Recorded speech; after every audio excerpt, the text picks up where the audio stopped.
بايدن سنگ خط سر پێکێنانی حکوومەتەکەی.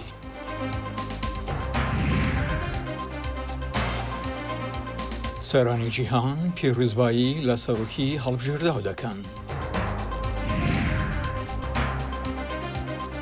خۆپاراستن لە ڤایرۆسی کۆرۆنا لە کاتی ڕۆژی سوپاسگوزاری تانکسگیڤندا.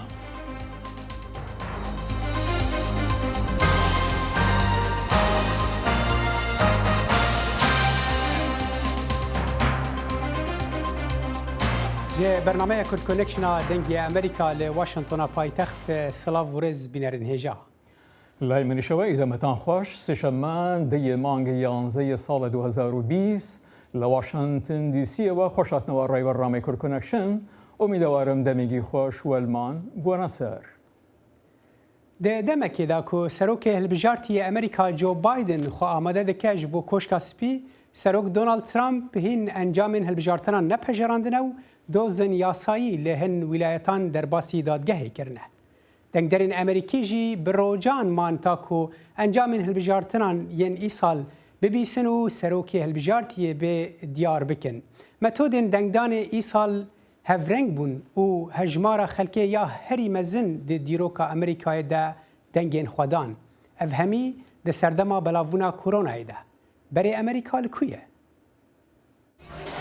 ساڵانێک لە ناکۆچی سیاسی و چەندان مانگی ناڕزایی و هەروەها هەڵبژاردنێکی پڕ لە ململانەیە بۆ دەنگدەرانی ئەمریکایی ماندوو تووڕە بە هەڵبژاردننی جۆ بایدن بۆ سەرۆکی داهاتووی وڵاتە یەکگرتووەکانی ئەمریکا. ئایا ئێستا چی ڕوودەدات؟ کەسانێکان هەرگیز هەڵویست و تێڕوانینی خۆیان ناگۆڕن، بەڵام ئەوە بایدنە کە دەبێ ئەوەی لە توانایدا هەیە بیکا بۆ پڕکردنەوەی کەلێنەکە. دەزانم ئەوە کارێکی زۆر قورس دەبێ. ئەنجامەکانی هەڵبژاردن خەڵکانی لە هەردوولا بۆ چەندان ڕۆژ لە دڵەڕاوچێدا هێشتەوە. ئێستا لایەنگرانی بایدن بە ئومێدی بەرەو پێشچوونن. هاوکات لایەنگرانی ترامپ ئیدعاکانی سەرۆک دەڵێنەوە سەبارەت بە ساختەکاری لە دەنگدان بەبێ بەڵگە و داوای هەژمارکردنەوەی دەنگەکان و لێکۆڵینەوەش دەکەن.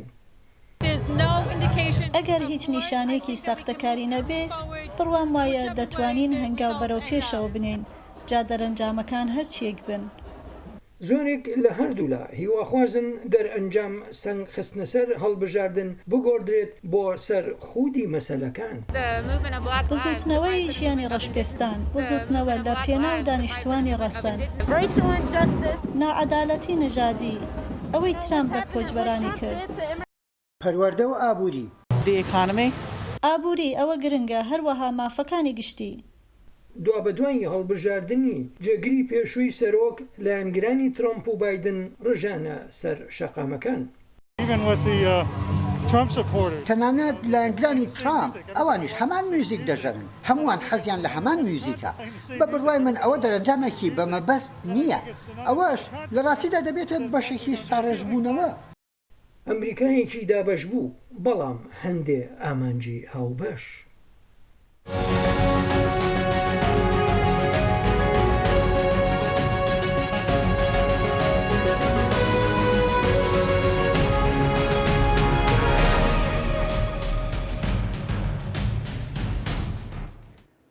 هەڵبژارتنên ئەمریکایên ساڵا 2016 de gotûbêjeke mezin li dor ewlekariya internetê û destêwerdana Rûsya di hilbijartinan de hebû. Di demekê de ku îsal ne demokratan û ne jî komariyan behsa vê pirsgirêkê nekir. Herçendî ku berî hilbijartinan hin hişdarî hebûn ku renge hin welat destêwerdanê bikin.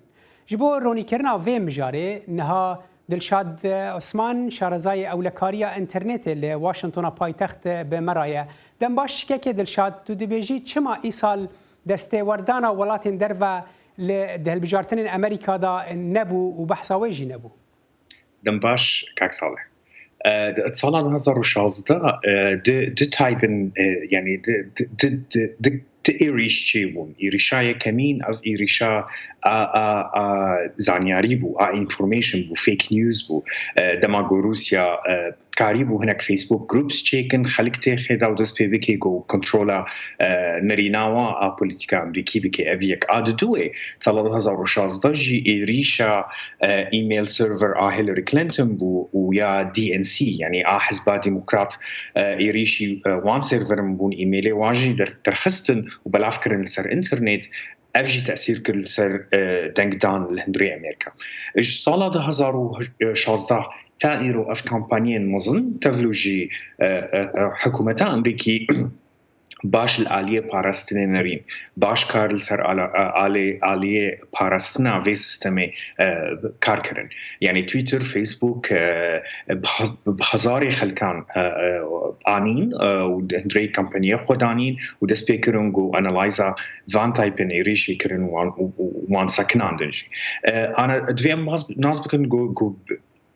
15 روز تقريبا برياغو هالبجارتن دس بيبكي اف بي اي دركت وجود يعني دي دولة تخستن جو ريشة سيستما هالبجارتن بكنيك روسيا بو روسيا كاريبو دستي خود دين السريك جوان سيرفرن اي داتاي هالبجارتن السربو كاريبو داتا بكشن بس ني كاريبو وجوتي دنگان بوغارن ابيك ايريش بو ايريش گكي بو چكو سيستما هالبجارتن الامريكا نگري داي هفا لما اسكار درباسي اكسيزر بكم از دكار درباسي دي بكم ما نديت كو اف ايريش كي كو تاثير كر السر هالبجارتن هبو چونكا براستي كمباني وامريكا هشار بونش السرفان مثلا بله تبحثا مثلا اگاهي شاشو بكارانينا بلاتفورم جواكي وكو فيسبوك وتويتر كرو هر وقت هم دزانن تجیانی زمان کو وانا گلک پیوان دانین بری کو جبو افتشتا نبی کیک دل شاد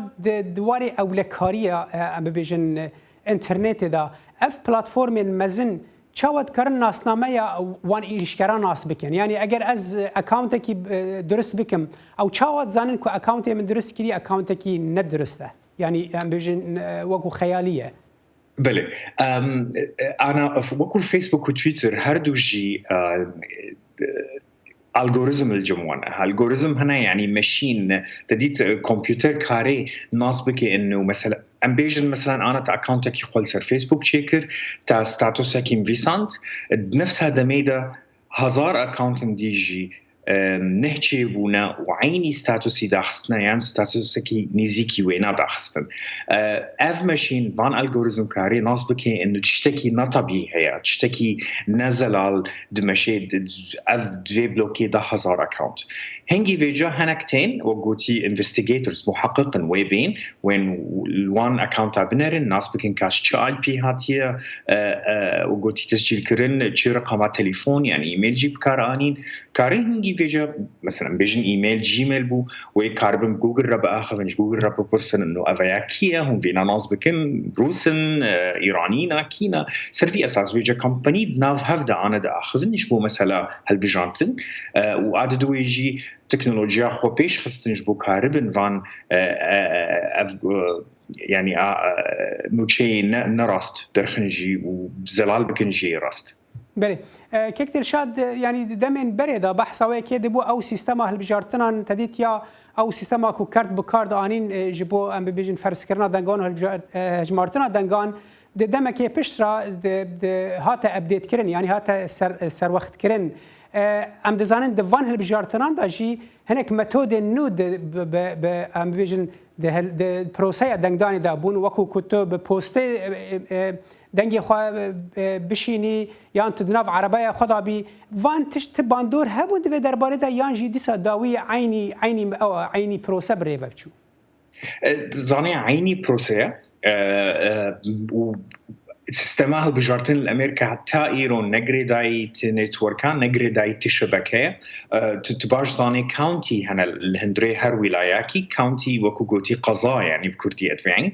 هر قضايكي او هاج هالبجارتنا خوا يعني اول سر هالبجارتنا خوا كارتكي ودماغو دنگا جافا درتخن وقوتي وان هجمارا تخن سر سي دي جي ندري انترنت شينن ونجري داي تشبكه جبوصا بيش كتم بلكي تشيبو نو دويلا بريا ميل يجو مشاند بلكي سكانرم باش اني نجبو كاربن مثلا سيجنتشر يعني توقيع او يعني ناسبكن افكاس او خوش عندي يعني كسك دي شانديه بلكي كمبيوترم بيشكتي اني تندرا سنتري هالبجارتني بله كده الشات دما مكيمه از خوازم بفي برسيش تبكم هذا دما كده بحث ويا كده بكو تليفوني ما يعني او زيرك ئەمکان هەرشتی ئەکاونتی خۆی بنکان هەرچی لەسەر بکەن ئەمکارن پرۆسی ئەوەی وەختی دەنگدانێژی لێ دەرێ بکەن و ئەو لە کاری چ قاس دەوردا ڕاستی خەتەرە دەبێ ئەگەر تو کورتی بەرسەوام بدی يعني دما قلت تليفون اخويا يعني يعني كمبيوتر يعني شو بيتجريداي سيستم هالبجارتن بكيت خطر زادت كي ومن باورك شتكي وصاوي شيفكن بله دلشاد عثمان شارزای اولکاری اینترنت تج واشنگتن مرا به گلک سپاس بود دامات دای سپاس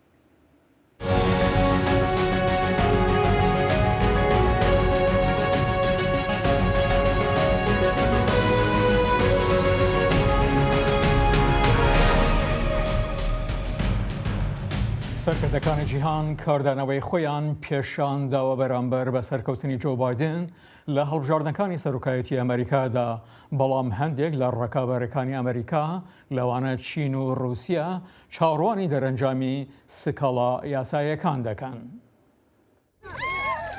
ڕەنگە لە ئەوروپا گەورەترین ئاهەنگ لە شاری بالینا لە ئایرلەندا سازکرابێت سەرەڕای داخستنی شوێنە گشتیەکان بەهۆی ڤایرۆسی کۆرۆناوە لە بەردەم ماڵی باپیرە هەرە گەورەی باپیری سەرۆکی هەڵبژێرا و جۆ بایدندا ئاهەنگ سازکرا.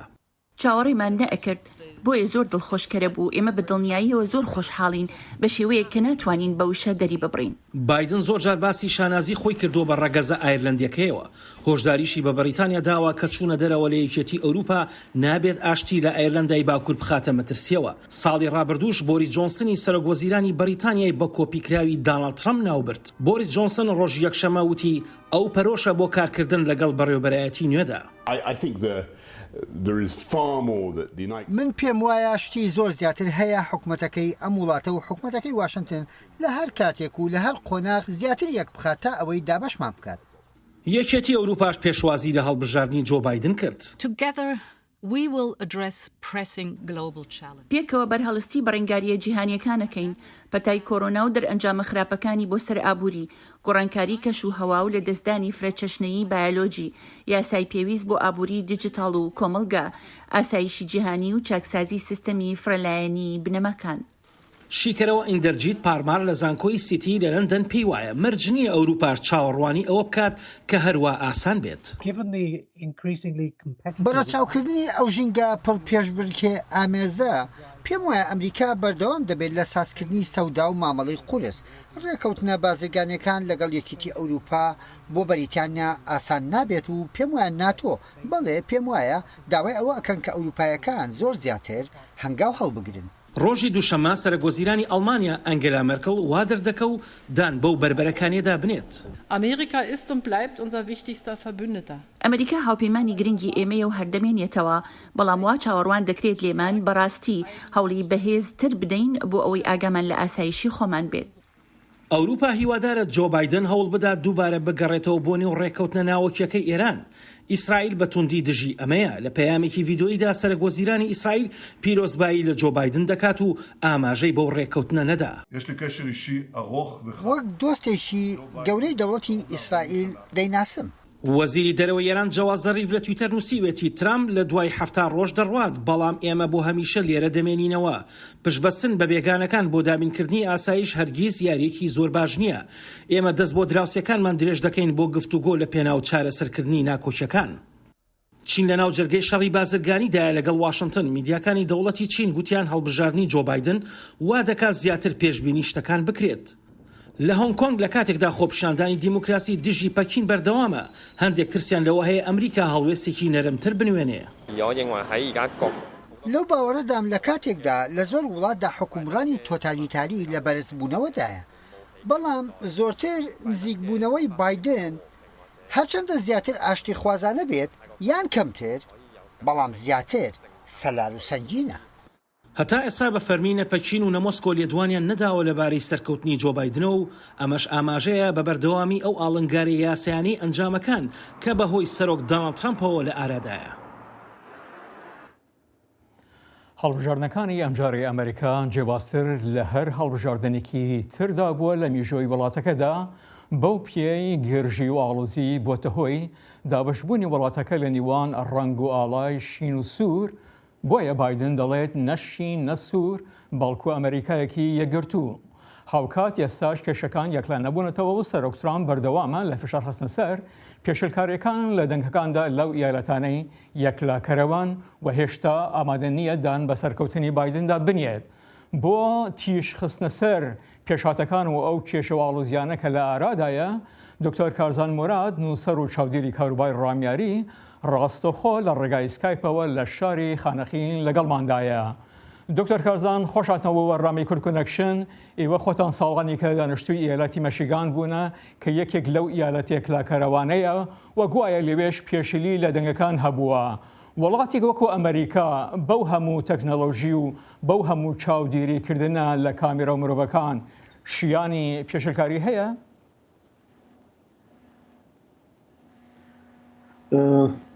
سلااو لە ئێوە سلااو لە رادیۆی دەنگی ئەمریکا.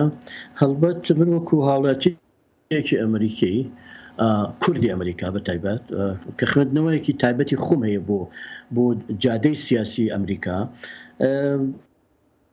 من بەو بڕوایان نیم کە هەڵەیەک وا بکرێ لە دەوڵەتێکی وا تەکنەلۆژی دەوڵەتێکی وا سەرکردەی جیهان بێت بەو شێوەیە مەسەلەن تەسەڕفێک ببێ کە تەزویرێکی تیابێ ڕەنگە هەڵەی کەمپیوتەری هەبێ هەڵەی هەنێ شت هەبێ بەڵام وەکو ئەوەی کە تەزویر بۆ سەرخستنی یەکێک بەسەر یەکێتدا من لەو بڕوایە نیم و ناشکرێ حقیقەتە. ئەجار ئەگەر بێتە سەر مەسەلەی بۆچی مەسەلەن مەشیگەن ئەم جارە بە شێوەیە تر دەنگیاندا طبعاً دەنگدان بە سەرۆک ئەکوێتی سەر هەنێ لایەن هەنێ خاڵی تایبەت کە ملت چاوی لێیە هەم جیهان هەم ملەتی ناوخۆی ئەمریکا هەم دەوروبەری. یەکەم لە سەرەتای دەست بەکاربوونی ترامپەوە تاکو ئاخر ڕۆژ هەتاکو ئەم ڕۆژ لەگەڵیا بێ ترامپ بە سەدەها فاوڵی داوە، فاوڵی سیاسی، هەڵبەت فاوڵی سیاسی لەسەری حسابە ئەمەش مەسەلەن مخابرات دەولی سیاستمەدارانی دەولی. دکتۆر کارزان خۆتوازانی دیترۆ شارێکی پێشەسازیە و ترامپ یارمەتیکی زۆریدا لە هەڵسانەوەی ئەو شارە کە بۆ ماوەیەک فرۆشی ئۆتۆمۆبیل هاتوو بە خوارەوە بۆ دەنگ بە ترامپ نەدەن کە ئەو هەموو یارمەتیەدای لە سەر هەڵدانەوەی شارەکە. ئەگەر بین بکەینە مەسەلەن بخەیرە قاڵبێکی تایبەتەوە لەو ڕۆژەی فلۆید کوژرا بەدەستی ئەو پۆلیسانە و ئەو هەموو خۆپشاندان و ئەو هەموو ناڕەزاییە دەرکەوتە سەرجادا زۆر جدی کرد لەسەر ترامپ بە تایبەت مەشیگەن لەبەرەوەی مەشیگەن و شیکاگۆی دراوسێ زۆرترین منتیقەن بۆ دانیشتنی ڕەش لەو منتیقانە، ینی نسبەتی ڕەش بەرامبەر چەرمی تقریبا ئێستا تقریبا یەکسانە لە مەشیگەن، ینی بە عەقڵی من یەکسان بێ. لەبەرەوە پێشان ئەگەر خەڵک ویستی دەنگ بدا بە ترامپ، بەڵام ترامپ شتەکەی بەرەو نازیستی برد، بەرەو ڕەسیزمی برد، بەرەو فشارکردن لەسەر پێستڕەشەکان، بەرەو ئەو شتانە ینی خەڵک ئەترسا بچێتە بازار. بەڕاستی ینی ئەو ڕەشانە خۆیان دوورە خست لە پۆلیس، خۆیان ینی بەترسەوە ئەچوون پۆلیسێک بە دوورەکەوتنەوە. من بەچای خۆم لەوێ بوومە بینیومە ئەزانم وەزعی ڕەشەکان لە چیدا بوو. ئەو تەئسیرە کولی بوو لەسەر دەنگنەدان بۆ ترامپ و سەرخستنی بایدن. دکتۆر کارزان بە هاتنی سەرۆک ترامپ لە هەڵبژاردنەکانی ڕابردوودا جۆرەگرژی کەوتە نیوان وڵاتانی ئەوروپایی بە تایبەت و هەروەها وڵاتانی تری جیهان لەگەڵ ئەمریکادا. ئێمە ئەزانین ئەمریکا وڵاتێکی دامەزراوەیی بە سیستم کارەکات. ئایا ئەمە ئەمریکا بوو کاو گرژێ دروست کرد یان سەرۆک ترامپ؟ وەڵام من بۆ ئەوەی کە بڵێ مەسەلەن دەستی ئەجزەی ئەمنی تایبەت دەستی خوبەرایی تایبەت لە پشت ئەو بابەتەوە بوو، ئەگەریش بوو بێ بەمەزەنەی من ئەوە بوو کە ترامپ پێم پێشکان. لەبەرەوەی ترامپ نەیتوانی لە سەرەتادا وەکو ڕئیسێک ڕەفتار بکە، وەکو عەسابەیە ڕەفتاریە کرد. مەسەلەن ئەچووە سەر خەڵک، ئەچوو ئەوە بۆ تاریخی سیاسی ئەمریکا زۆر خراپ بوو. لەبەرەوە ئەوانەی لە پشتی پەردەوە کە بریار ئەدەن کێ هەڵسەنگێنن کێ هەڵنەسەنگێنن ئەوان بوون کە پاڵیان ئەنا بە تایبەت مستەشاری بێمێشکیش، ینی هەنێ مستەشار هەبوو وا پاڵی پێوانە کە تەسەڕوفی غەیرە سیاسی بکات ئەوش بێ بە خاڵ بەسەریەوە ئەوە بوو کە پاڵی ئەنا بە خوبەرە ئەو نقاطانە و خەڵانە لەسەر حساب بکەن ڕۆژ بە ڕۆژ کە زیادیە کرد ئەوە بوو بەهۆی دەرنەچوونی ترامپ و بەڵام ئەوروپا بە نسبەتی ئەوروپا ئەو کێشە هەر هەیە پێشانش ئەو کێشە هەبوو بەڵام بەم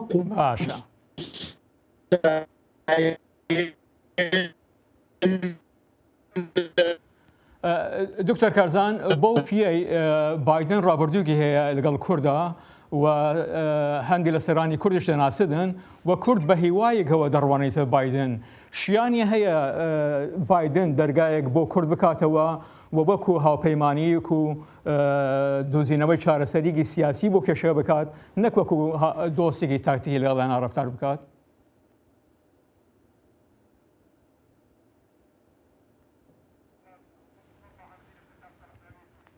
دیارە پەیوەندێکم لەگەڵ کاک دکتۆر کارزانە بڕا دکتۆر کارزان مورات نووسەر و چاودێری کاروباری ڕامیاری زۆر سپاس سەرکەوتوو بن.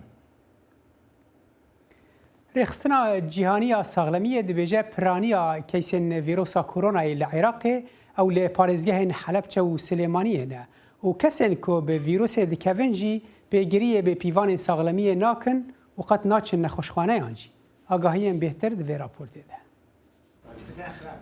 ڕێکخراوی تەندروستی جیهانیە لە هەڵەبجە لەگەڵ بەرپرسانی ئیداری هەڵەبجە و لایەنە سیاسیەکان و مامۆستایانی ئاینی کۆبوونەتەوە. ئەوان دەڵێن لە 100,000 کەس لە عێراقدا 27 کەس تووشی ڤایرۆسەکە بوون بەڵام لە هەڵەبجە 67 کەس. ڕێژەی مردنیش بە ڤایرۆسەکە زۆرە کەمترین هاوڵاتیش پابەندە بە ڕێنمایە تەندروستیەکانەوە. لە هەڵەبجە شتێکی لەو ناوچانەیە کە ڕێژەی تووشبوان و مردنیش زۆرە بۆ نمونە لە 100,000 کەسە لە عێراق 27 کەس تووشە بێت لە هەڵەبجە 67 کەوا بێ ڕێژەی مردن لە هەڵەبجە زۆرە. ڕێژەی ئەوەیە کە خەڵک ئەوەی کە ڕەچاو کرا پابەبوونی خەڵک بە ڕێنماییەکانەوە زۆر لاوازە. وتەبێژی تەندروستی هەڵەبجە دەڵێ نەخۆشخانەکانمان توانای وەرگرتنی نەخۆشی ڤایرۆسی کۆڕۆنایان نەماوە. ڕێژەی مردن و توشبوون بە ڤایرۆسەکەش چووەتە دۆخێکەوە کە جێگەی مەترسیە. داخەوە لە ئێستای ئەمە لە دۆخێکی مەترسیداردان لەبەرەوەی کە ژمارەی توشبان بە ڤایرۆسی کۆڕۆنا هەڵکشانێکی زۆری بەخۆی و بینێ و لە ئێستا هەردوو نەخۆشخانەی تایبەت بۆ کۆڕۆنا لە پارێزگای هەڵەبجە پڕبوون و توانای وەرگرتنی هیچ نەخۆشێکی نوێمان نەماوە و ژمارەیان لە دەستدان بە ڕێژەیەکی بەرچاو بەرز بۆتەوە بەرامبەر بە مانگەکانی ڕابردوو بۆ نونە تەنها لە ماوەی ئەم مانگەدا 50 حاڵەتێکیان لە دەستان هەبوو لە ماوەی 2 ڕۆژی ڕابردوودا 8 حاڵەتی نوێیان لە دەستان تۆمارکراون. نەخۆشخانەی چارەسەرکردنی بریندارانی چەکی کیمیاویش بەهۆی زۆری ژمارەی توشبووانەوە تایبەت کراوە بە توشبوانی ڤایرۆسی کۆڕۆنا. وەک بەڕێوەبەری نەخۆشخانەکە دەڵێ لە توانایاندا نەماوە نەخۆشی دەرەوەی پارێزگاکە وەربگرن. نەخۆشخانەکەمان نەخۆش ناتوانین وەرگین لەبەرەوەی کە لە ئێستادا قاوشین ڤایرۆسی کۆرۆنا لە نەخۆشخانەکەمان پڕ بووە. ئێمە ئەگەر وا بڕوات ناتوانین نەخۆشی دەرەوەی هەڵەبجە وەربگرین. لە ئێستا ئەو نەخۆشانەی کە لە قاوشی نەخۆشخانێکی مەباران داخڵکراون سەرجەمیان پێویستیان بە ئۆکسیژن هەیە. لە پارێزگای هەڵەبجە نەخۆشانی قەزاکانی سەی سادق و پێنجوێن و شارەزور و هەندێک جاریش لە سلێمانیەوە نەخۆش وەردەگرن. ئێستا کە ژمارەی توشبوان بەرز بووەتەوە توانای وەرگرتنی ئەو نەخۆشانەیان نەماوە کە لە دەرەوەی پارێزگاکەوە دێن. تا ئێستا 106 هاوڵاتی بە ڤایرۆسەکە گیانیان لەدەستداوە و ستافی نەخۆشخانەکانیش بە پشتیوانی خێرخوازان و حیزب و کەسایەتیەکان درێژەیان بە خزمەتگوزاریەکان داوە و خۆیان دەڵێن ئەم هاوکاریانە کاتین و پێویستە هاوڵاتیان هوشیار ببنەوە. فەرحان هەورامانی دەنگی ئەمریکا هەڵەبجە. بەپێی ئەمارەکانی زانکۆی جا هاپکنز کۆی گشتی ژمارەی توشبووان بە ڤایرۆسی کۆرۆنا لە ئەمریکا گەیشتووەتە فەرەتر لە 10 ملیۆن کەس و ژمارەی مردوانیش فەرەتر لە 240,000 کەس. ئاخۆ لەم بارودۆخەی پەتای ڤایرۆسەکەدا شیانی هەیە ئەنجامدانی ڕۆژی سوپاسگوزاری یان تانکسگیڤن بەڵام شارەزایانی تەندروستی هۆشداری دەدەن کە لە ماڵ بمێنەوە و گەشت نەکەن و باشتر وایە لە دەرەوە کۆ ببنەوە و کاربەدەستانی تەندروستی ئاماژە بە چوونەسەرەوە دەکەن لە ڤایرۆسەکەدا بە تایبەت لەم کاتەی پاییزدا. و پەتای کۆڤید-19 لە شوێنانێک لە سەرانسەری جیهان سەر هەڵدەداتەوە. سامان خان لەم راپۆرتەیدا لە لاهۆری پاکستانەوە بۆ دەنگی ئەمریکا باس لەوە دەکات ئاخۆ حکوومەتی پەنجاب چی دەکات بۆ ڕێگاگرتن لەم ڤایرۆسە کوشندا. قەرەباڵغترین پارێزگای پاکستان واتە پەنجاب تا چواردەی مانگی سێ هەستی بە یەکەم حاڵەتی کۆرۆنا نەکردبوو، واتە زیاتر لە 2 هەفتە دوای ئەوەی ڤایرۆسەکە گەیشت بووە ئەو وڵاتە. بەشی تەندروستی ناوخۆ دوای ئەوە خێرا ڕێوشوێنێکی توندی کەرەنتینکردنی لە بیناگشتی و تایبەتەکاندا گرتە بەر. 14 ڕۆژ کەرەنتینەکە پێویست بوو، دوای ئەوە 2 پشکنینی نەرێنی بۆ ئازادکردنی نەخۆشەکان پێویست بوو بکرێت. زۆر جار نەخۆشەکان بێهیوا بوون و تەنانەت هەستیان بە خەمۆکی دەکرد و تەنانەت تووڕە دەبوون لەسەر ئەوەی بۆ دەبێت کەرەنتین بکرێن. شارەزایان دەڵێن کە بارودۆخەکە خراپتر بوو کاتێ پۆلیس هاتە مەیدانەکەوە بۆ ئەوەی نەخۆشەکان ناچار بکەن بە کەرەنتینکردن. لە هەر شوێنێک حاڵەتێک باز دەکرا یەکسەر پۆلیس کەرەنتینەی دەکرد. بەهەڵە مامەڵە لەگەڵم پرسەدا کرا و خەڵک ترسان و وازیان لە ڕاپۆرتکردن هێنا. شارەزایانی بواری تەندروستی نیگەرانن کە لەبەر ترس لە ڕاگەیاندنی حاڵەتەکان پاکستان نەتوانێت وێنەیەکی تەواوی هەبێت لە جۆرەی بڵاوبوونەوەی ڤایرۆسەکە. تا ئێستا 14,400 کەس لە 1 ملیۆن کەس تاقیکردنەوەی بۆ کراوە. شارەزایانی بواری تەندروستی دەڵێن ئەمە بەس نییە و دەشڵێن ئەمە کێشەیەکی جیهانیە. هەموو کەس گلەی لەوە دەکات کە حکوومەت شکستی هێناوە لە کۆنتڕۆڵکردنی پەتاکەدا. بەم قسانە بێت هەموو جیهان شکستی هێناوە. حکوومەتەکانی وەک ئەمریکا و ئینگلتەرا شکستیان هێناوە و وڵاتانی ئەوروپاش شکستیان هێناوە. خەڵکی نیوزیلەندا بەنمونە دەهێننەوە، بەڵام ژمارەی دانیشتوانی ئەم وڵاتە لە نیوەی شاری لاهۆریش کەمترە. بە گوێرەی راپۆرتی زانکۆی جۆن هاپکینز لە مانگی ڕابردوودا 293 کەس لە پاکستان بەهۆی کۆڤیدەوە گیانیان لەدەستداوە، ژمارێکی کەمتر بەراورد بە مانگی 6 کە تێیدا 2852 کەس گیانیان لەدەستدا بوو. حکوومەت داوا لە خەڵک دەکات کە ماسک بەکاربێن و مەودای کۆمەڵایەتی خۆیان بپارێزن، بەڵام وەک زۆربەی نەتەوەکانی دیکە هێشتا فەرمانێکی نیشتمانی بۆ ناچارکردنی خەڵک بۆ بەکارهێنانی ماسک لەو وڵاتەشدا دەرنەکراوە.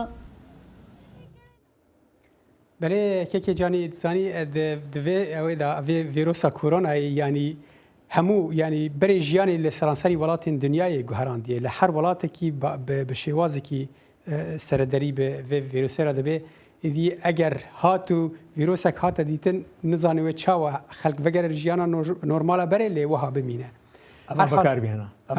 ماسی بکاربینەوە گرنگە بەێ بینەر هێژان لەڤەر ئەم دگهن داویە کورد کۆنێکشنە ئیرۆ تا جارا بێ لەخوا مقایت بن ساغ و سلامەت بن و هەر بمینن دناو خۆشیدا بمیرە خۆش.